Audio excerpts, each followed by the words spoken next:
Well, hello everybody. This is Andrew Rafal, founder of Bayntree Wealth Advisors, and I wanted to thank each and every one of you for partaking in our latest education webinar, Making Sense of Required Minimum Distributions. It does look like we've got a great turnout today, and as always, please remember to write down your questions, and there'll be a way to get over those questions to us via email or phone call towards the end of this webinar. Before we jump in, wanted to make sure that each and every one of you are aware of some of the ways that we are continually updating not just the information that we think is relevant to each and every one of you, but also different events and different items that we're doing at Bayntree at Giving Back. So those of you that are on Facebook, please make sure to check out our Facebook page and like our page. That will give you timely updates on items. Also Twitter, LinkedIn, and of course our website is filled with lots of good information. We're updating it all the time with new blogs, new media appearances, etc. So before we jump in, for those of you that don't know Bayntree and don't have a firm experience or history with our firm, my name is Andrew Rafal, and as the president and founder of Bayntree Wealth Advisors, we've built our firm to help educate and motivate you to make good financial decisions. With that, beyond doing these type of workshops and lunch and learns and webinars, we love getting out there to both local and national press and helping to kind of weed through the abundance of information on retirement, income, financial investment planning. So this is part of what we love to do, and over the last year or so, we've been fortunate to be part of ABC TV, Wall Street Journal, Forbes, etc. So we're going to continually keep doing things like that to help make sure that you make good decisions. Also, many of you have received a copy of my latest book, Climbing the Retirement Mountain. At the end of this webinar, those of you that have not received it, there will be a way for you to receive a free complimentary copy of my book. And in that book, we go through many items ranging from Social Security strategies to the truth about annuities to long-term care, estate planning.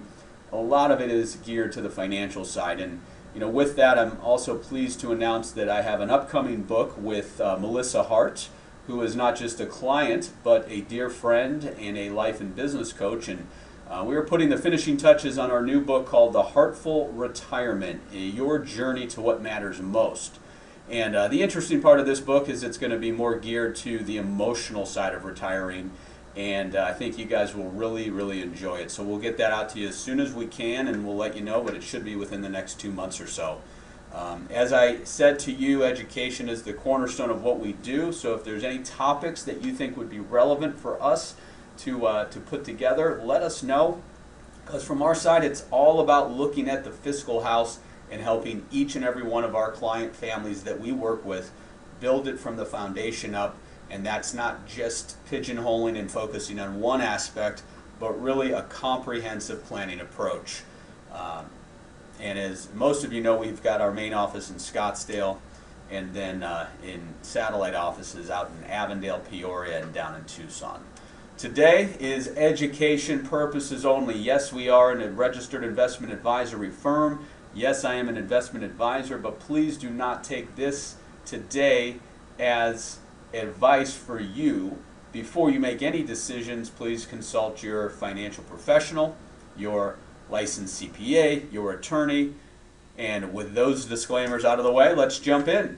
So RMDs, required minimum distributions, it is something we all know is going to happen to us at some point if we've been saving for our retirement.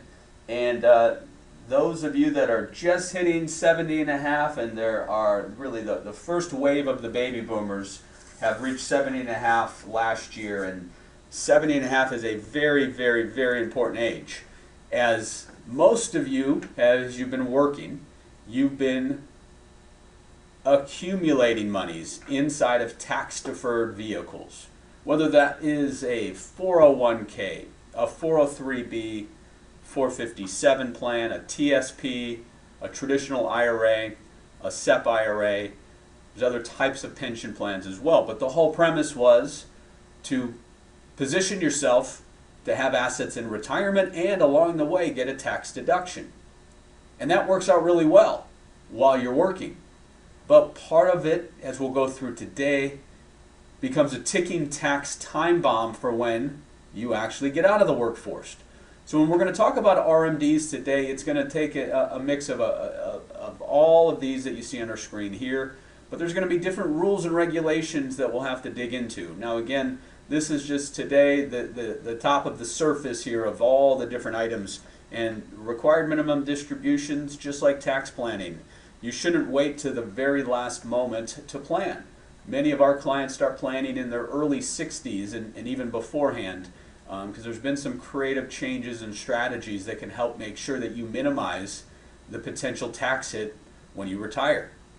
Now, some of the things that we really want to focus on today and teach you, that there's certain rules don't apply for RMDs, and one of that is in regards to, of course, if RMD rules do not apply to pre-death, meaning ultimately in that case, if you have a Roth 401k, the RMD rules do apply, but if you have a Roth IRA, they do not apply. So we're going to get into that a little bit more detail, but that's one caveat, and as more and more company plans are starting to position and offer the ability to put some of your contribution to a Roth 401k, it can be a very good thing to look at. So let's talk about the deadlines. By April 1st of the calendar year, after the calendar year in which you reach 70 and a half. So let's talk about that in more English, right? So let's say you are 70 years old, it's June 15th, and you just turned 70. So inevitably, in that case, you will be 70 and a half in December of this year. So what the IRS mandates is that each year after you turn 70 and a half, you must take out a certain percentage, which we'll go through, by the end of each fiscal year meaning December 31st. Now, the first year, though, of when you turn 70 and a half, they do allow an exception, meaning they, the IRS. They do allow you to take the first RMD the following year by April 1. So, in this particular example, you can wait to the following year to take out your required minimum distributions. So you may think, that sounds great, I can push it off one more year and get tax deferred growth. But for many people, that's not a great idea. And the reason is because in that second year, in 2018, you would have to take out 2 required minimum distributions, meaning you'd have to take out the amount from this year and then the amount that's due for next year. So inevitably what that may do is actually increase your tax bill where other type of income, like for instance Social Security, could increase the tax on those type of income assets. So inevitably we've got to be careful of when you turn 70 and a half, because here's the other item. Let's say your birthday is July 27th and you'll be 70 this year. Well, you actually will not be turning 70 and a half until January of next year, which ultimately means that you have all the way up until 2018 to take out required minimum distributions. So again, a lot of this is going to be, not, I wouldn't say confusing, there's just a lot of different rules. That's why it's very important, even if you're a do-it-yourselfer, to hire a financial professional, one that you could sit down with, one that can walk you through some of both the mandatory items of required minimum distributions, but also, as we'll go through, some of the unique strategies that can be used to minimize those particular taxes. Now, we get this a lot as well, how much do I have to pull out? And there is a uniform lifetime table that the IRS has created for years, and inevitably what this defines out is how much you have to pull out. So what we did is we actually made that into percentages to make it easier. So the year, and in this case the first year, if you're 70, you're going to be 70 and a half, the amount of your RMD is going to be based upon the value of your accounts. And again, accounts is going to be representative of all all of your retirement accounts the previous December 31st. So the value of those accounts, you're going to have to take out a minimum amount in the first year of 3.65%. So you can see as time goes on, that amount increases. And so as we get into your 80s, you can see around 85, it's 6.76% of the portfolio. So it does increase quite a bit each and every year.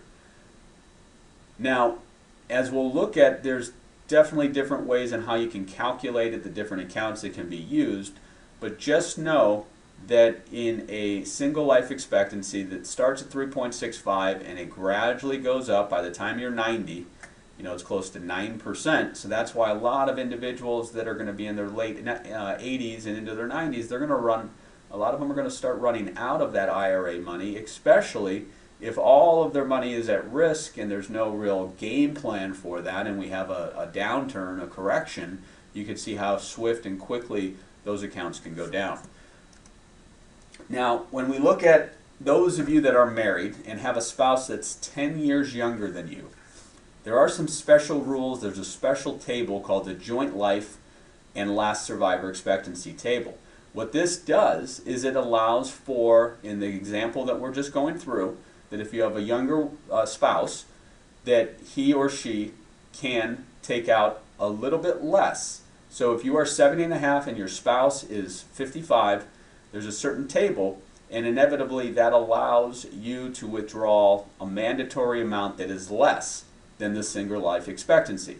So if you have questions on that or want to get an idea of what's better for you, please reach out to us. And always today, if you want to jot this down, you can send questions to us at info@bayntree.com. Again, info@bayntree.com, and we can have one of our licensed investment advisors give you a call back.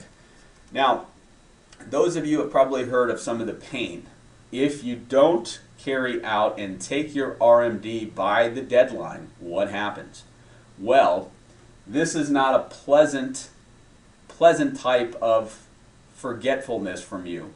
You will have to not only take out the required minimum distribution that you missed, but then on top of it, to add a little insult to injury, to put the salt in the wounds, good old Uncle Sam will then penalize you 50% on top of that and tax you on that as well. Wow, that can be a painful mistake. So here's number one rule to remember. As you get closer to 70 and a half, please sit down and understand what the rules are and understand the deadlines. Now, we've had situations where clients have not taken that money out.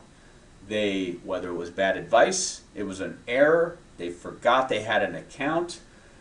There are certain circumstances, and I can't guarantee this, but if you show good faith, there is a way that you can, in a sense, dictate to the IRS that you made the mistake, you figured out you made the mistake, and you carried out what you were supposed to do. So we kind of detail out what you did, how the mistake happened, and in a lot of cases, they will provide you they will take away the penalty, the 50% penalty, and just kind of put a slap on the wrist and say don't do it again.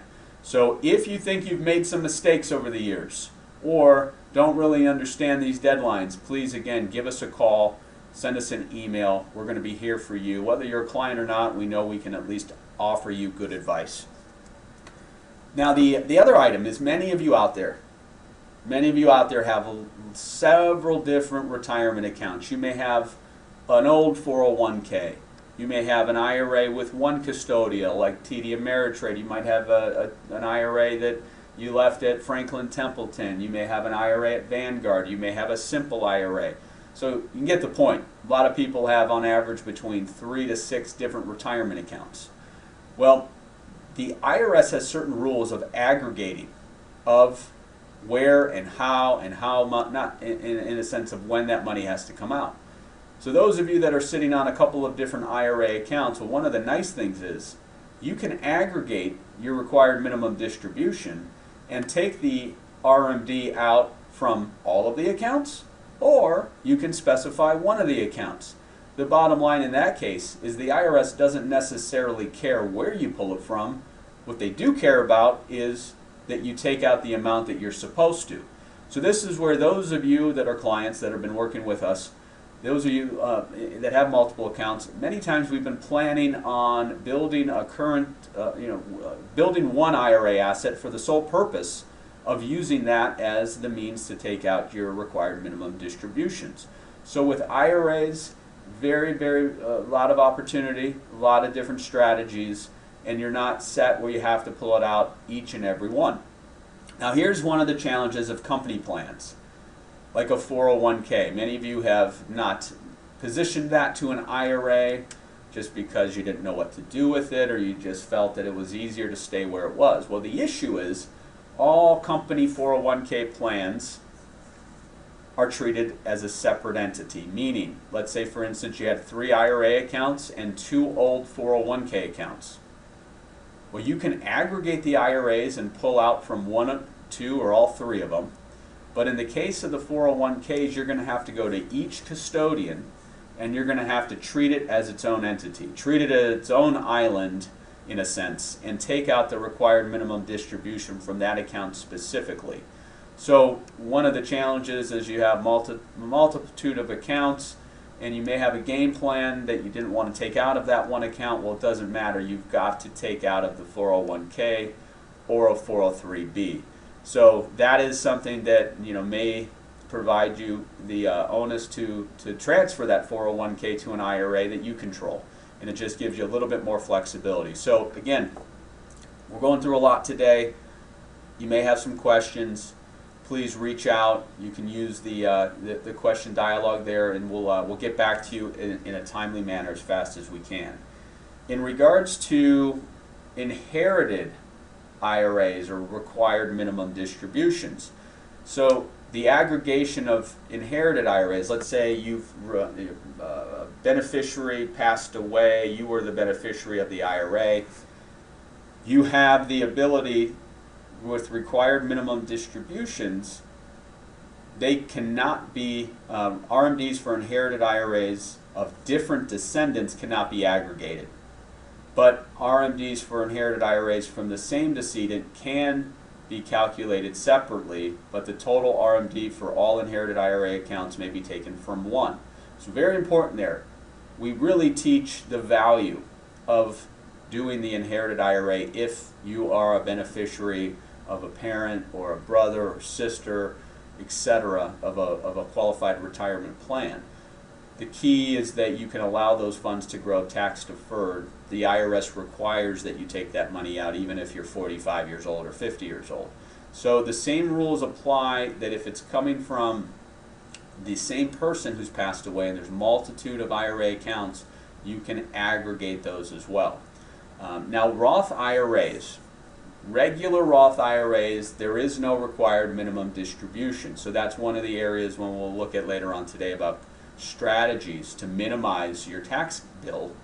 But if you receive a Roth IRA, you do have the privilege to do an inherited Roth IRA, but you will have to take out required minimum distributions from that. And then if you receive a 401k, if you're the beneficiary of that, you will have to treat each and every one of those inherited plans separately. So that's back to what we were talking about, where a lot of times it does make sense while you're here with us, while you're alive, to transfer 401ks to an IRA for that simple purpose of being able to aggregate the required minimum distributions. But again, before you do any of that, make sure you talk to a licensed advisor, a CPA, etc. Now, a husband, wife, a spouse, a partner, there's a little bit more benefit when one spouse passes away. So let's say we have an example of a married couple, they're both 64, and the husband passes away and he has 3 different IRA accounts. Well, because he's under 70 and a half, the surviving spouse has the ability to basically treat the deceased husband's IRA as hers. So basically in that context, they can keep the money where it is, they can move the money out, but there is no taxable consequences, there is no required minimum distributions, and they can continue growing those funds tax deferred until they attain the age of 70 and a half. Now, if in the same example, husband was 72, wife was 68, and husband passes away with an IRA account, the surviving spouse can treat it as her own, but first they must take out the required minimum distribution in the year that the person passed away, if he, in this case the 72-year-old, if he hadn't taken his out. So if somebody's over 70 and a half, they have to take out the required minimum distribution, even if they passed away before that. Once that's done, then the surviving spouse can transfer that IRA into their name, and if they're under 70 and a half, they will not need to take out the required minimum distribution until they attain that age.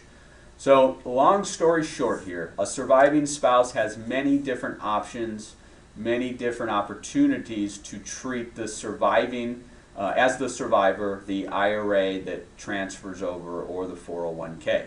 A little caveat to that, if somebody's under 59 and a half, it may behoove you, if your spouse passed away, to take the distribution and roll it over to an inherited IRA.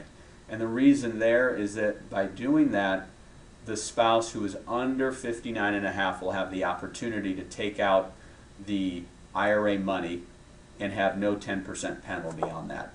So that is something that, again, a little bit extraordinary there in some of the planning. We can definitely sit down and review with you. Those of you that receive a IRA from a non-spouse, there are less options.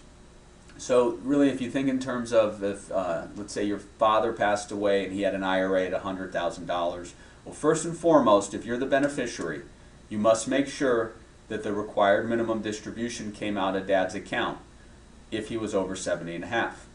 Secondly, once that's done, then you will have the opportunity, if you were listed as the beneficiary, to transfer that over to an inherited IRA in the decedent's name for your benefit, and that will allow the funds to continue growing tax deferred. Now there is, even if you're 30, if you're 40, it doesn't matter. If you have an inherited IRA, you must take out required minimum distributions. So now there's another table that we have to review called the beneficiary IRA table. But you think about the power of compounding. And if you are 40 years of age and you roll over a deceased parent's IRA account, that $100,000 continues to grow tax deferred. Each year, you're going to be on the hook to pull out a percentage. Let's say it's 2% the first year. Well, imagine the benefit of having the remainder 98% continue growing tax deferred. So that's one option. The other option as a beneficiary is you could take out all the money in 1 year. Now, it's usually not the best option because that's going to be positioned as taxable income, and think of it almost like getting a raise from work, and it could put you in a much higher tax bracket. You can also set it up that you take out the entire balance by the end of the 5th year, but so that's an option too, to stretch out those taxable consequences. So there's a lot of different ways in how to handle it. The one thing is, if you are a beneficiary, do not do anything until you speak to somebody that knows what they are doing. Because if you make mistakes, and as an IRA beneficiary, the IRS will not give you, and we haven't seen this yet, will not give you a reprieve, and inevitably that money will be all taxable. So again, we're going through lots of stuff today. This is just tip of the iceberg, but know that you can contact us, send me a question at info@Bayntree. You can use the chat forum here, but we can definitely get back to you with questions. So let's go through some RMD strategies. So here's the deal, is that as we talked about, many of my clients have been very prudent in saving. They were putting into their 401k, they were getting the matching, they were living within their means, and now they're 66 years of age and they've got $1 million plus in their retirement accounts. So what's happening there is that money was providing a nice tax deduction while you were working. The challenge is that as you now get into retirement, there is going to be a ticking tax time bomb of those monies that could then trigger higher taxes across the board. So one of the things we want to look at is how Social Security is taxed. And for many of you that have been working with us you know that we spend a lot of time reviewing this, and it gives us a lot of ability to make strategies and recommendations on where your income can come from. Because inevitably, income is the cornerstone of retirement. So we know we need income. It's just how does RMDs affect Social Security taxes, etc. So for those of you that are married, in this example here, if you look at Social Security and your overall income, and there's a whole formula behind it, but anything from 0 to 32,000 is taxed at 0% of your Social Security. And the way Social Security is utilized is that they, in this example, is if you are bringing in 40,000 of Social Security dollars each year, you only have to use half of that in this calculation. So somebody who's got a pension of 20,000 and is receiving Social Security of 30,000, really their adjusted gross income in this example is 1/2 of Social Security, which in this case would be from 40,000 to 20, plus the pension, which is 15. So you're looking at $35,000. So anytime you pull out from a retirement account, it is added to your adjusted gross income.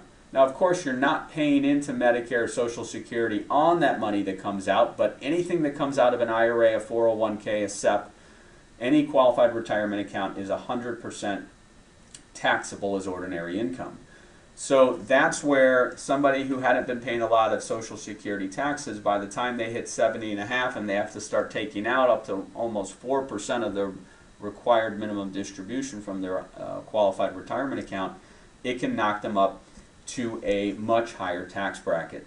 So a couple of things that we want to start thinking about is in regards to those of you that are still working. Do you have a Roth 401k option? If you do, you can contribute part of your 401k contribution to the post-taxed Roth option.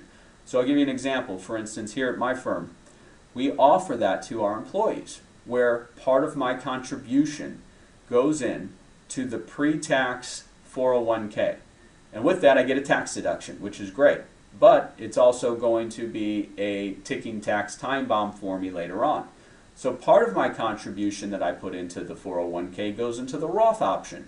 So now, in a sense, inside of my 401k, I have pre-tax and I have post-tax. And that money inside of the Roth or the post-tax will never be taxable in the future. And if I roll that over down the road to a Roth IRA account, I will not have to pull out required minimum distributions. So what I'm doing is sacrificing paying a little bit of tax today, a little bit more, for what I believe is a lot less pain later. So that's one thing that you that are working, if they offer that, definitely makes sense to review it, run the numbers. We've got a great software program that allows for that, and then make some good decisions. The other really good benefit, we call this the trifecta of tax benefits, is the health savings account. So if you are part of a high deductible plan or qualify to have an HSA account, this is one of the only vehicles that you can contribute money and get a tax deduction. Those funds can grow tax deferred, and for qualified medical or for paying premiums on Medicare, whole different areas there that you can use it, the money can come out tax-free. So you're getting the trifecta, the triple threat of tax planning there. So here's the deal on the HSAs. If you've got the opportunity to invest money in that, we highly recommend that you take a good hard look at it. It's one of the only vehicles, it is the only vehicle that I know that provides the triple tax benefit. And I really think with some of the tax code that's going to be potentially changing is that they may actually increase it. Right now, a couple, a husband-wife family can put away just under $7,000. Well, they may increase that up to well over $13,000. So if they do that, we'll make sure we let you guys know. But that is one of the best places where you can put your money. Another area that we can look at is Roth conversion. So I know a lot of you we've talked about that in our meetings. Many of you know how they work. But let's say you've been 64 years of age, you were working for 30 years, 30, 40 years, and inevitably in this case you stop working and your income drops precipitously. So let's say you went from making $150,000 to now you've just got Social Security coming in. this could be a perfect opportunity to look at the value of converting some of your IRA dollars or 401k dollars, but basically your pre-tax money, and converting that to a Roth. So basically, if you think of the components of a Roth, is that you're able to take money out of an IRA, convert it to a Roth IRA. You'll be paying the taxes on the conversion in the year that you do it. So in the example, and a lot of times what we'll do is we'll run out through our software for our clients, and we'll look at scenarios, and we'll say, here's where you are. If we did a conversion, so you can see here in this example, the current situation for the 66-year-old example client is their tax hit would be about $4,000 this year. Well, if we converted, in this example I think we used about a $30,000 conversion, you can see their tax bill goes up to $9,000. So you're thinking, well, that's no fun, paying $5,000 more in taxes. And what we're showing here is if they did nothing, what their required minimum distribution would be at age 70 and a half. So you see, basically it's showing the income tax jumps up when they turn 70 and a half, and it'll be over $13,000. Well, in this example, the same scenario, but by them converting each year, you can see that their tax hit is about $1,500 less the first year. So as time goes on, there's going to be a break-even point as to when it became beneficial for them to do that Roth conversion. So they're inevitably going to come out ahead, not going to be overnight, and these are the type of things, the earlier we can get it done, the earlier we can convert. Or if you have a year that you're between jobs, and let's say that you made good money, there was a downsizing, and you have a year that you're not going to earn anything or very low compared to what you had been earning, you don't have to be in your 60s to do a Roth conversion. We've done them with 48-year-olds. We've looked at it with 55-year-olds. The key is just understanding how the tax code works and trying to be creative. Unfortunately, many times CPAs that work with our clients, they don't really understand the conversions, or they don't want to understand, or they're not being proactive. That's part of what we do, is sit down and look at creative ways to take money. We call take money from the tax-infested buckets, like the retirement 401s, IRAs, and position and help you get as much into the tax-free bucket. Again, nothing's perfect for everybody. There's always pros and cons, but the key is really understanding what makes sense for you, and understanding that there's really three different types of tax buckets. There's taxable, there's tax-deferred, and there's tax-free. For many of you, this is one of your bigger buckets, the retirement, the tax-deferred. But if you think about that, if you own $1 million 401k or IRA, you don't really own that. And you're thinking, well, why? Yeah, it is. It's in my name. I own it. Well, you really don't. The IRS owns part of that. Your business partner, Uncle Sam, owns part of that. If you were to take it all out, you'd be giving back 30 to 40%. So in a sense, you've got a mortgage on that.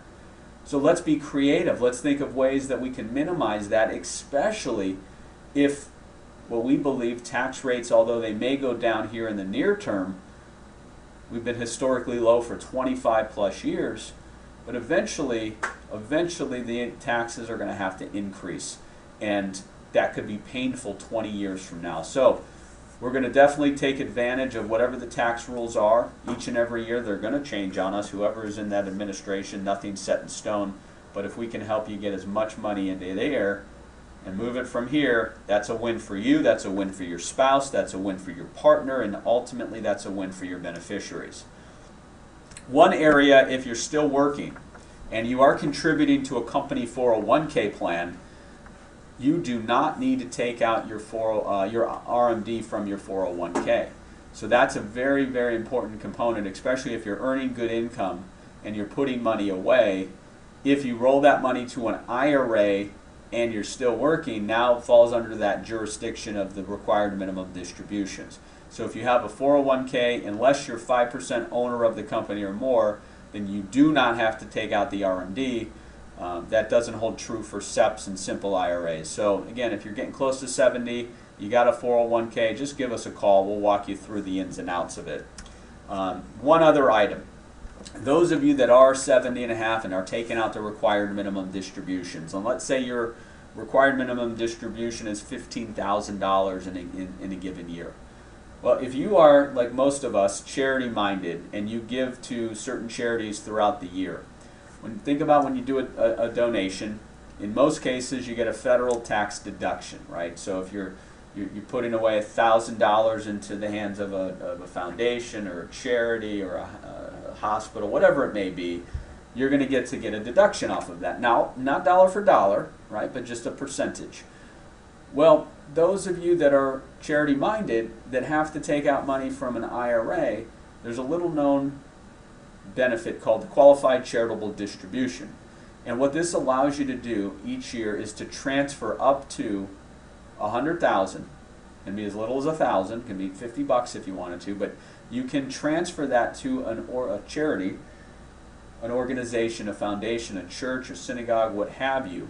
And if it goes directly to that entity, then although you don't get a tax deduction, the money that came out of your IRA account, normally that RMD would be taxable. It's not taxable to you. So think about this. If you're giving $3,000 a year out of your own pocket and your RMD is $15,000, why not take $3,000 of your RMD and transfer that? And there's a whole process behind it. It's not so cut and dry. You definitely want to work with your advisor on that and the custodian of the accounts. But if those funds transfer directly to the entity, then that $3,000 is not reported as taxable income. That's, in a sense, a dollar for dollar credit in regards to that money that would have been coming out. It's coming out, it's satisfying your RMD, but now it's not taxable. So many of you that are working with us are taking advantage of that. If you have questions on the qualified charitable distribution, how it works, or you want to tell mom or dad about it, or your sister or brother, give me a call, send me an email, use the chat box. But that's a little known rule that has been around forever. Last year they finally instituted it where it's locked in. Every year we had to wait to the end of the year to see if they would do it. So today we went through kind of the high level of RMDs and how they affect IRAs and when do 401ks take into account, and can we aggregate from one or all? What happens to inherited IRAs? Qualified distributions, taxes. As you can see, this isn't easy. I know some of your heads may be spinning. We went through a lot. Really, just know that this can be complicated. That's why you need to be working with people that know what they're doing. And that's part of what we pledge to our clients. For those of you that aren't clients that want to sit down or have a conversation with us, we can definitely guide you. Whether you become a client or not, our mantra is we can definitely help you.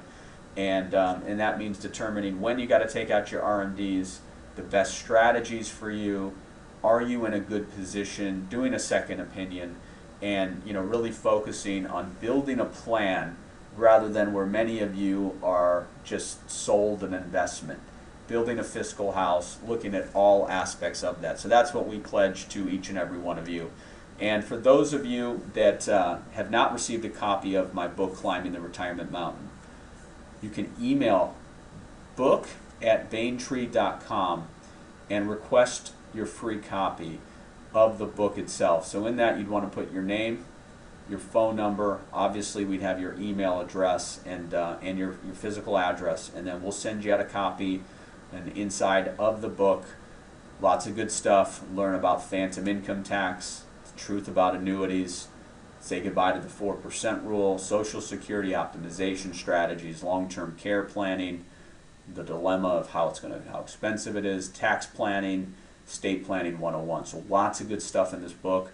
For those of you that have received a copy and you think maybe a good gift to a colleague, a sister, a family member, please reach out to us and we'd be more than happy to send a copy out to each and every one of you. Once again, Andrew Rafal, Bayntree Wealth Advisors. We are here to help motivate and educate and help you make good decisions. We look forward to speaking with you. We thank all of you for your trust and confidence you've placed in our firm, and have a great rest of your week. Thanks so much.